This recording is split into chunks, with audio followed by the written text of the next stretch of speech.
to introduce the second speaker, Yaris. Yaris is a senior research professor at the Latvia University of Life Sciences and Technologies. Is leader of the development of tree breeding program, which produce seed material for regeneration of about 10,000 hectares annually.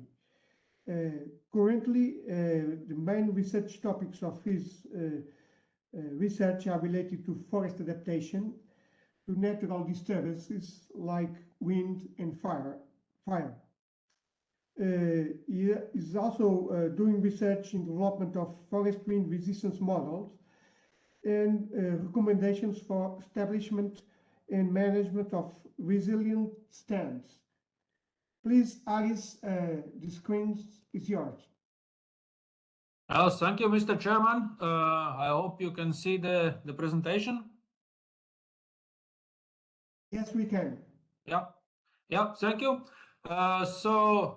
Continuing from the Walter's presentation, that was more focused on the mitigation aspects of the forests, to the other leg of climate smart forest management, which is included in my presentation, being the natural disturbances and a couple of things we have learned over a period of years, what we can do to reduce the negative effects of those changes. So starting with the number of the expected climate change effects. So we have direct influence of the changing climate on survival, as well as increment, meaning the growth of the trees.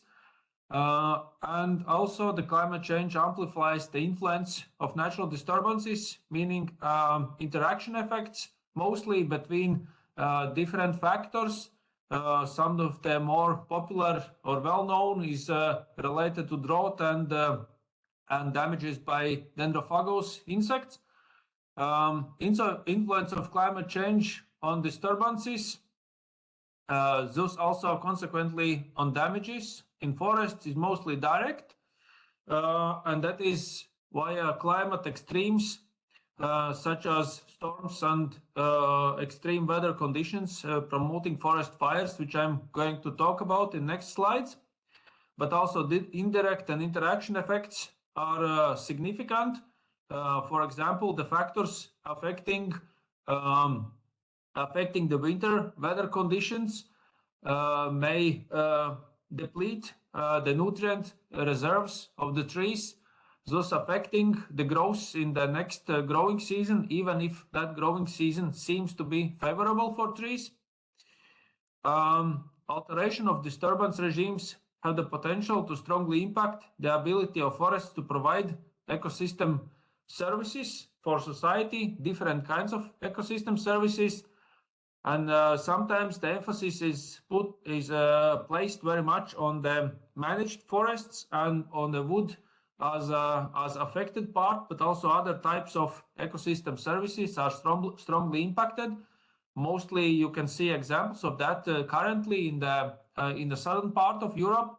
For example, the protective function of the forests due to the combination of windstorms and following bark beetle outbreaks in the Italian Alps is completely diminished. And if you expect those combinations to occur more frequently in the future, definitely adaptation needs to be ensured. What has to be emphasized that even the climate change is global, adaptation is always local. And that is not always emphasized enough. Both the effects are local and the adaptation is local. Very much you can see on different kind of popular scientific approaches that there is some assessments on the global effects of climate change, and then some kind of overall conclusions drawn. But on working on the management of forest ecosystem, that is a long-term, not moving object. It is very much important to understand, assess, and adapt to the local changes or local predicted changes. So starting from the direct effects, mostly by weather extremes, but by the weather in general, what has been studied to a large extent based on the increment chronologies across the climatic gradient. And what we know is a set of factors that will affect the growth of the trees, both the radial growth and quite recently also studies start to appear assessing the effect on height increment over a number of years. But what we can add even more to that is differences between the genotypes, because usually the studies cover the conclusions again in this respect are rather broad. For example, that the distribution of the Norway spruce will decline, or that the Norway spruce will suffer. That's the most common generalization.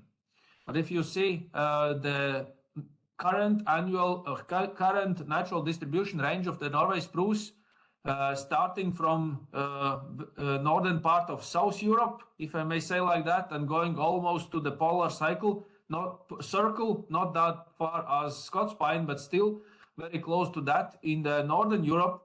You can imagine what kind of variety, genetically determined variety there is within each of the species. And in recent years, we gradually start to assess that and understand that to a better extent, outside also the tree breeding closed research groups, but also overall accepted on the forest ecosystem research. And what we know, going from provenance level to family level to clone level, that we can find a very different reactions of trees to weather extremes, of genotypes to weather extremes, and not only on the effect of weather extremes themselves, but also on the recovery of after those weather extremes. And this recovery capacity seems to be even more important and also genetically determined than the actual effect of the extremes. And while analyzing and utilizing this knowledge on the practice, we can notably reduce the negative effects or notably reduce some of the predicted negative effects. So there are substantial potential, but we have to use it. If we just let it be, the natural adaptation, of course, will happen, but that will take a lot of time. And there is only one tool in the toolbox of Mother Nature that ensures the adaptation, and that tool is killing the unsuitable individuals. And we don't want a lot of dead trees in the forest, usually, especially not in a managed forest. Maybe in a nature reserve, that's completely fine, but in other forests, not that much. The other part, moving to the other part, which is natural disturbances by abiotic factors. Walter's already initiated this while saying that volume of damaged forests is increasing in Europe, and that trend is expected to continue in the future. Even so, the growing stock is increasing, but also the damaged volume as a part of the growing stock, as a share of growing stock, is increasing. And we have to consider that in the future, while understanding how to mitigate those effects or how to minimize those effects where possible. For that, as we have found in a number of tree resistance studies, both after the storms as well as controlled pulling tests, enhanced individual tree stability is the key factor. The trees are quite capable of forming adaptation to the wind. However, we have to let them. And part of that is ensuring a lot of growing space and exposure to wind at a younger age, where the trees cannot be killed, but they still can improve their own stability, and reducing the number of commercial thinnings at a later age, which introduces quite a lot of vulnerability in the stand at those ages. Other common, I would say to some extent, or in our conditions at least, definitely a common misconception is that in a structurally heterogeneous stand, there would be less wind damage. That seems not to be the case based on the facts we have gathered. In a heterogeneous stands, mostly the largest trees that contain most of the economic value and that contain most of the carbon would suffer in case of the damages. And also the heterogeneous structure creates turbulent airflows and actually accelerates the damages rather than minimizing them. Therefore, we have to apply different strategies, and you can see the point number 1 on the key strategy. Additionally, biotic stem damages have significant negative effect on wind resistance, meaning that everything we can do to reduce the presence of stem rot or root rot caused by one or the other agent will also have a positive effect on reduced and will reduce the probability of wind damages. A second factor from the abiotic ones is forest fires, mostly an important factor in the southern part of Europe. Nevertheless, also in our case, in the northern part of Europe, we have to consider it more and more. And what we have learned throughout the studies, for example, on the sequence of forest fires from 1920s to 2000s, is that main ignition source is humans. However, also the any drought-related indexes have a significant effect on occurrence of forest fires. And climate change is not expected to change the human behavior, so the ignition source will be there.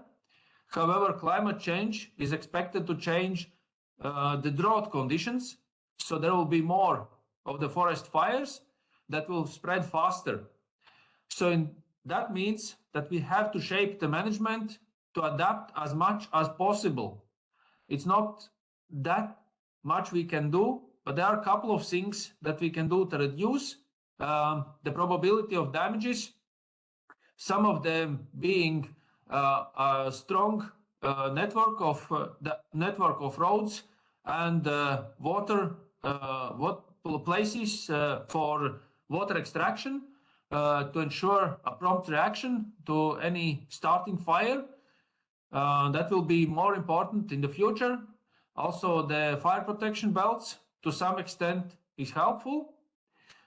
Other aspect we have to consider more and more is the factors affecting survival of trees and the reaction speed on the salvage logging after the fires, because what we observe usually, especially with more fire adapted species like Scots pine, for example, to some extent also birch, is that the trees, most of the decline or the death of the trees is not happening in the first year. It's usually happening in the second, third year after the fire, where the economic value of the salvage log trees has been completely lost already.